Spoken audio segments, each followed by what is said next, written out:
On September 24, 2021, a college student named Mia Marcano walked into her Orlando apartment to grab her luggage for a routine weekend trip home. She never walked out.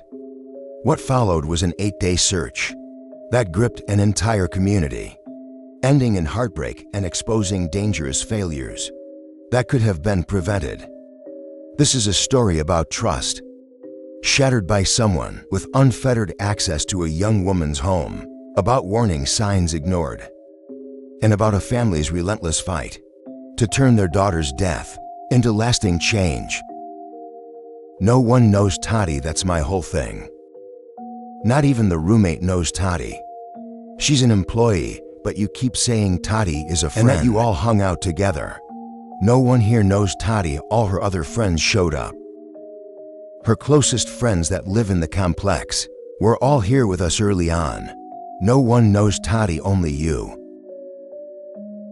As of right now, you have sent obsessive texts to Mia. We have all seen the texts. Before we begin, if cases like this matter to you, if you believe these stories need to be told so others might be protected, please take a moment to subscribe. It's a small action that helps us continue covering stories that deserve to be heard.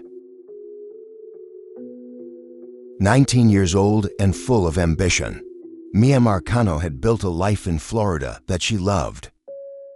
Born in Pembroke Park to parents Marlon and Emma, she grew up alongside her younger brother, Marlon Jr., whom she affectionately called Munchie. Though her parents had separated when she was young, the family remained closely knit. Mia even developed a warm relationship with her stepmother, Giselle. Those who knew her described someone magnetic, ambitious, adventurous, fiercely loyal, and deeply protective of her little brother. She carried an energy that drew people in naturally. When the time came to plan her future beyond high school, leaving Florida was never an option. She initially set her sights on the University of Central Florida, before eventually enrolling at Valencia College to pursue an associate degree in the arts.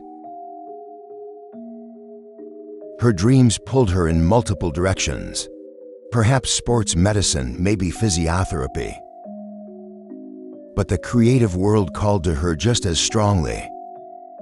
Fashion and design captivated her imagination, and she was a familiar face at local carnival celebrations. For someone like Mia, the Sunshine State offered endless opportunities for festivals, fairs, and the vibrant social life she thrived in.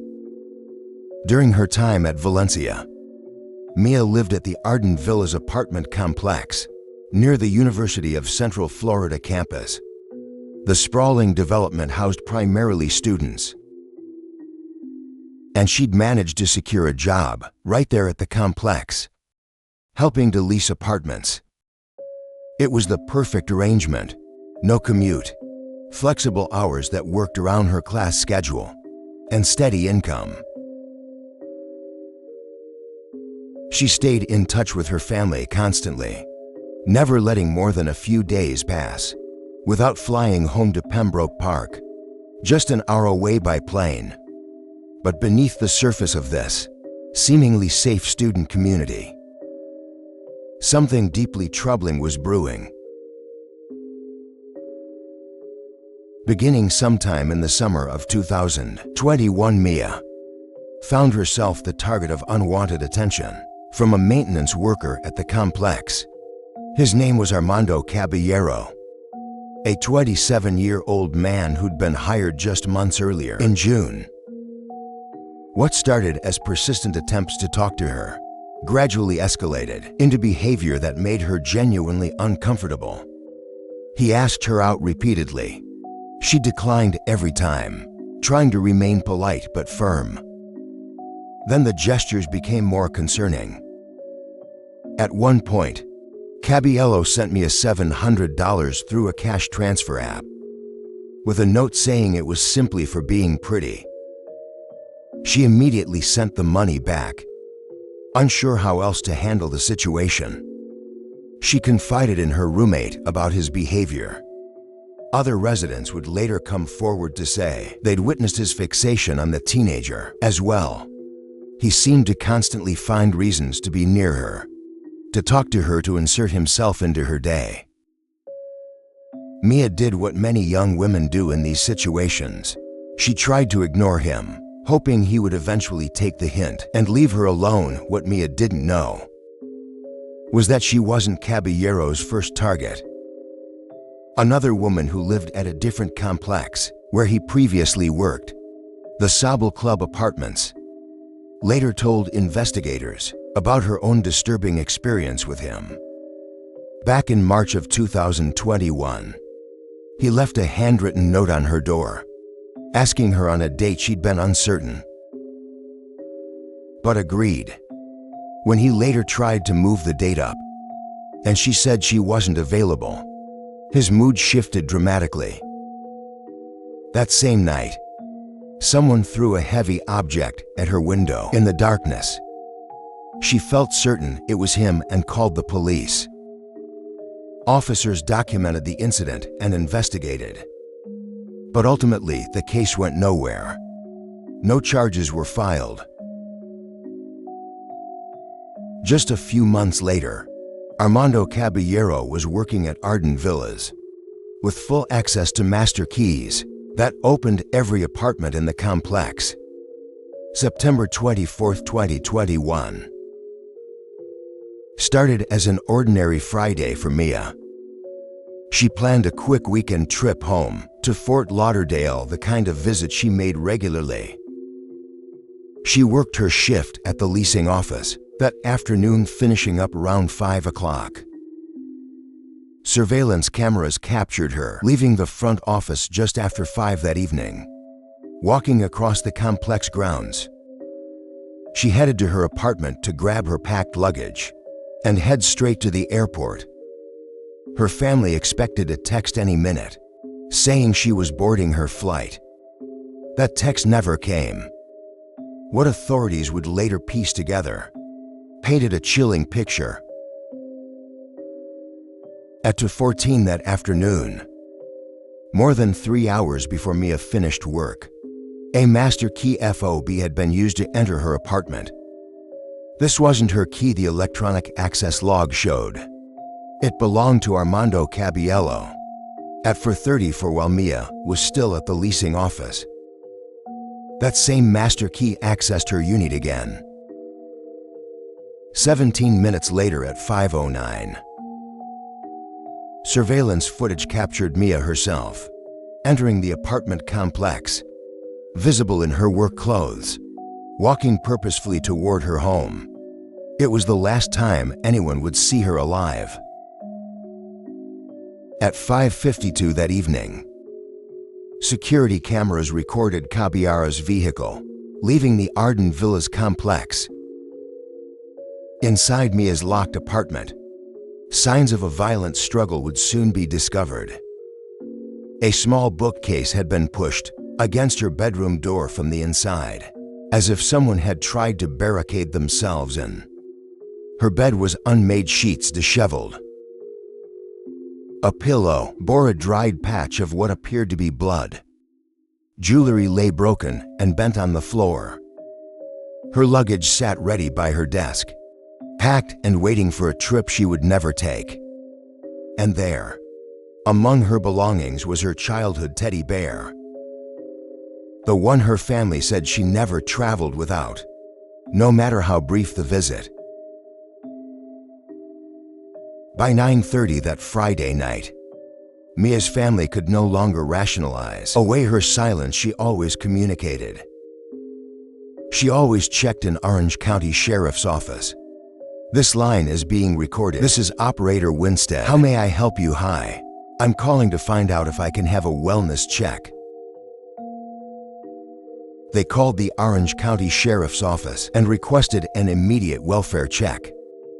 Deputy Samir Polino arrived at the Arden Villas complex at 10:02 that night.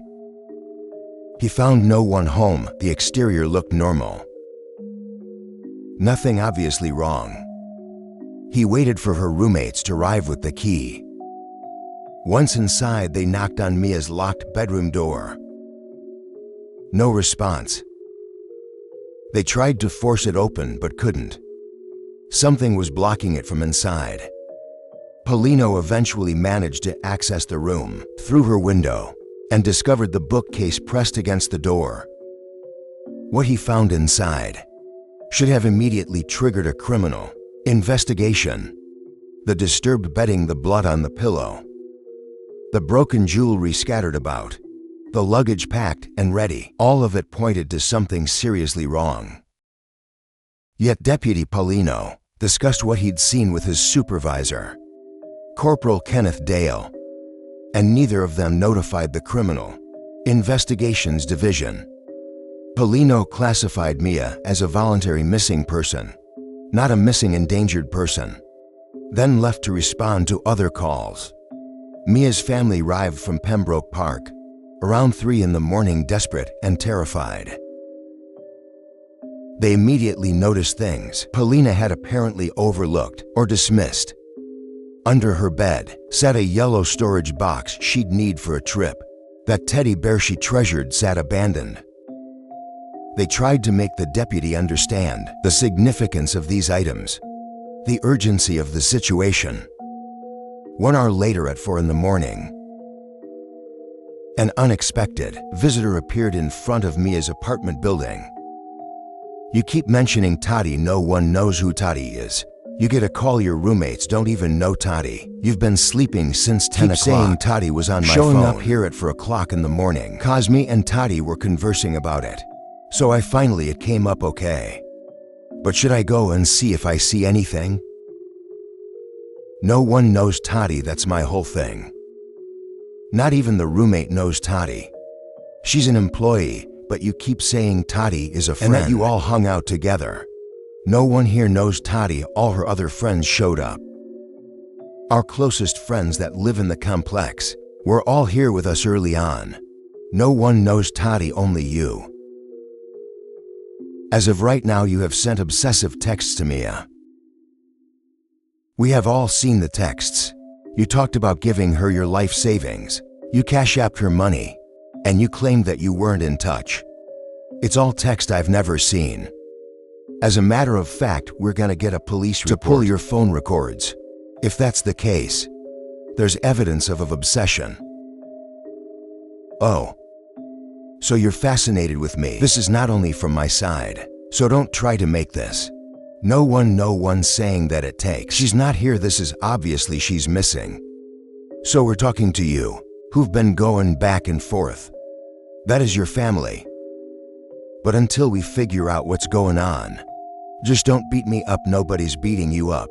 If I'm guilty, why would I? You put yourself in the middle right here. You brought yourself over here. Cause we're concerned, you're concerned.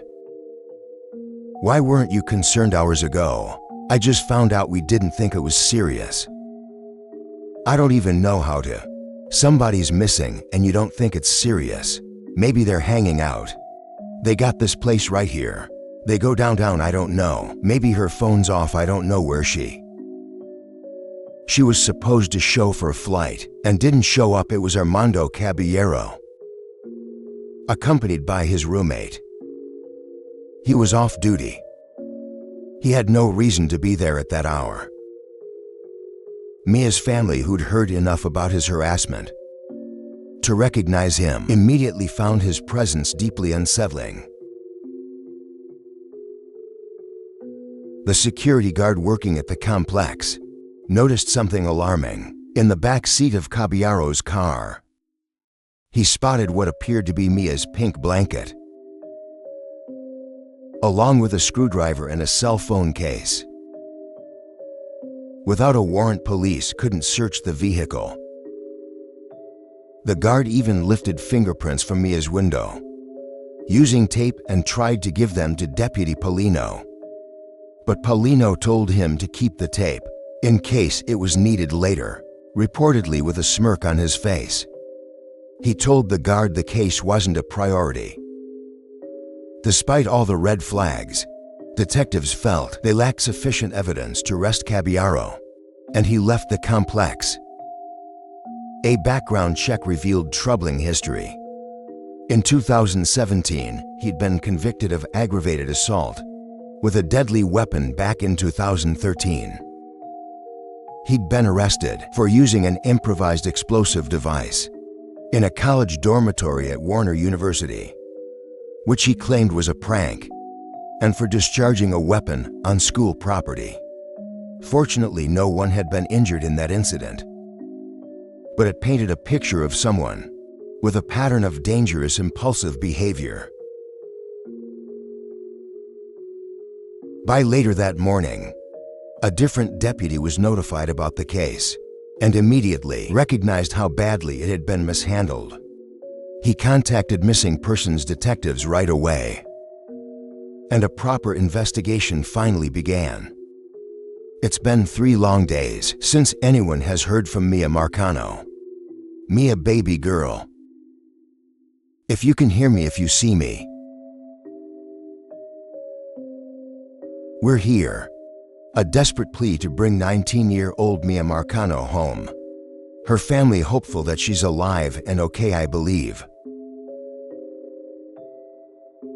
Armando may have given us a sign that Mia's in the area. It's just what I feel personally in my heart. Her family, some even coming in town from South Florida, joining volunteers Tuesday in the search for Mia. And her father, speaking with Local 10 today, says he's beyond worried.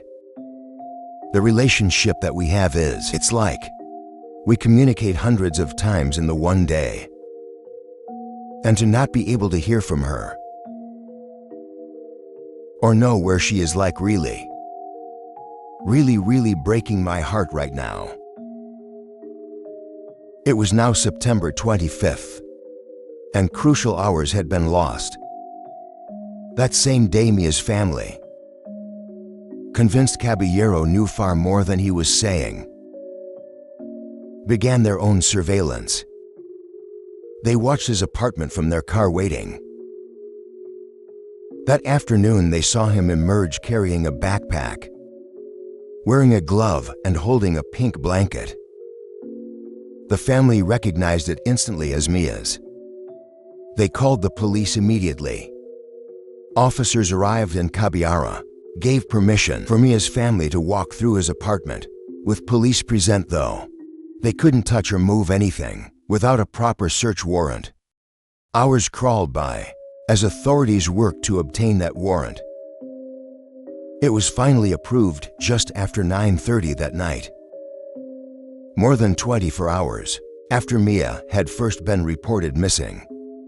Shortly after the warrant was secured, Caballero sent a single text message. Then he vanished. 3 agonizing days passed, with no word from either Mia or Caballero. Authorities analyzed Caballero's phone data, searching for any clue about where he might have taken Mia.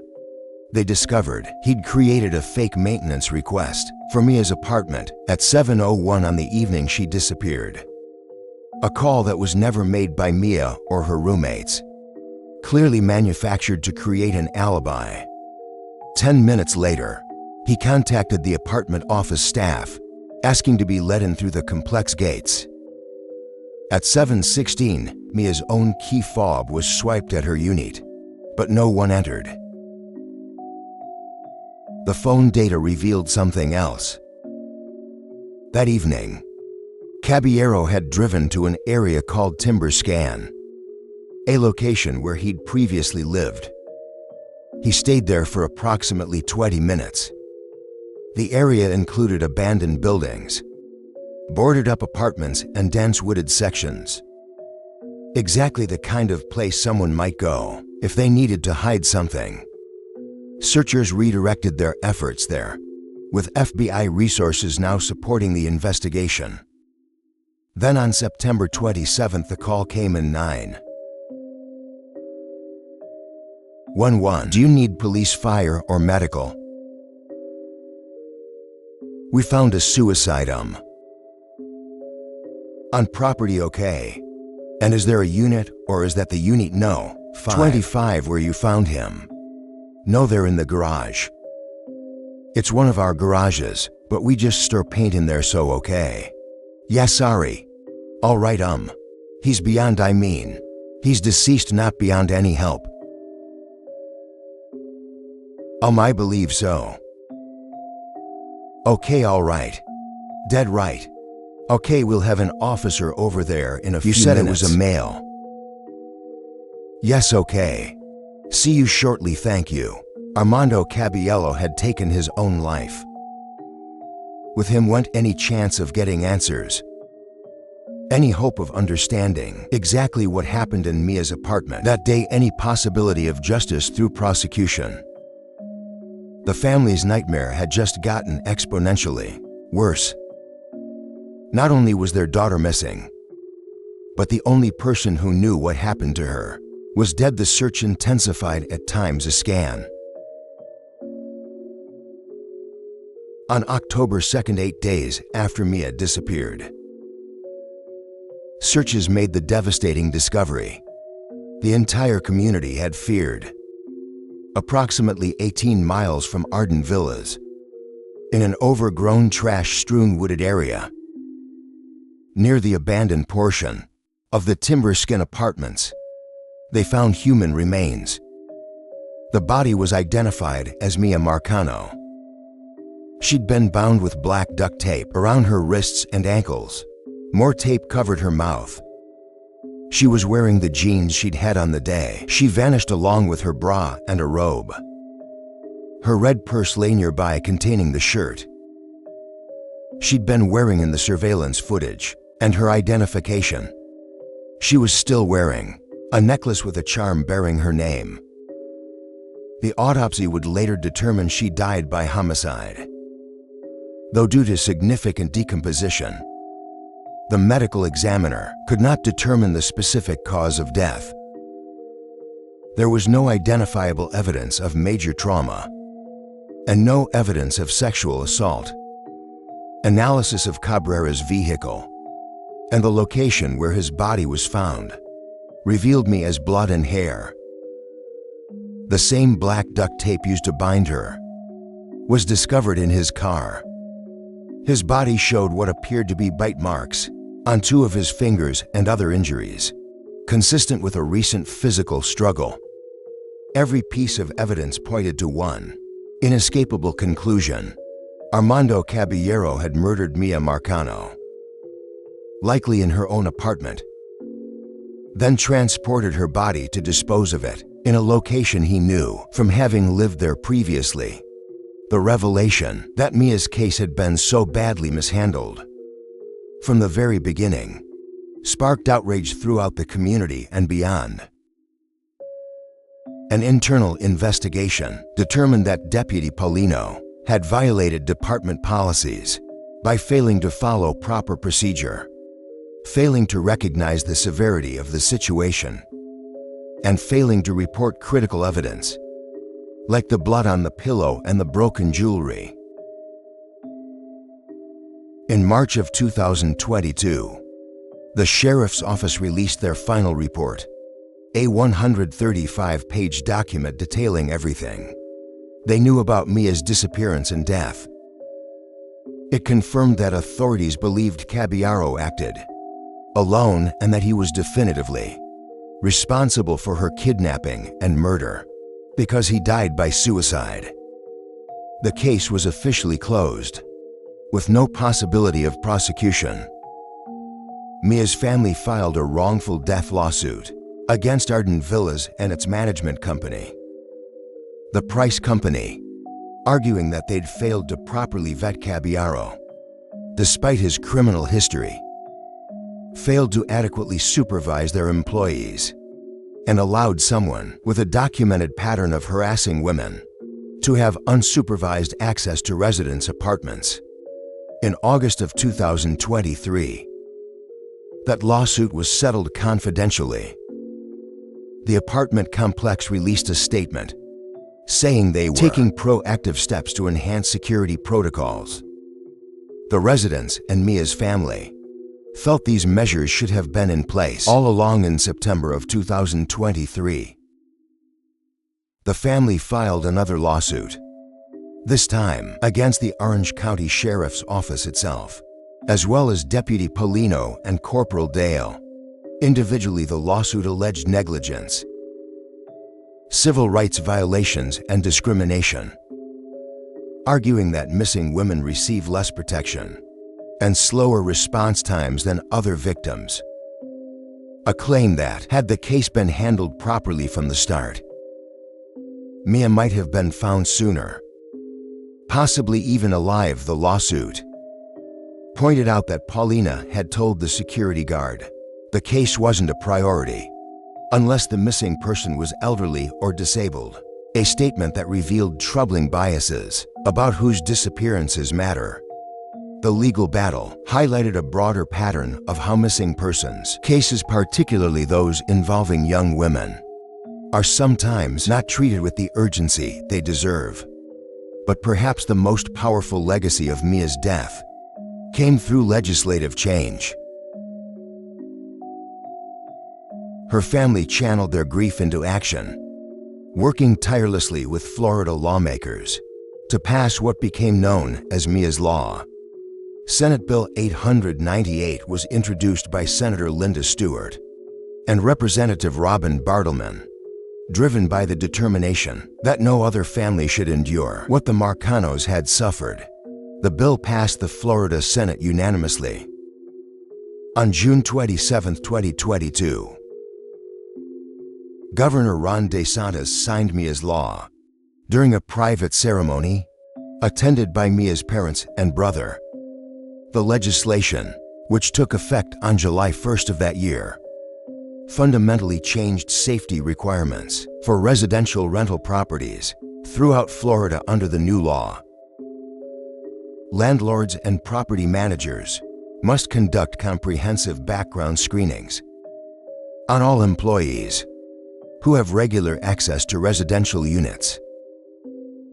These screenings must review criminal history, records, and sexual offender registries across all 50 states. Not just Florida. Individuals with certain violent criminal offenses, or those listed as sexual offenders, or are disqualified from employment.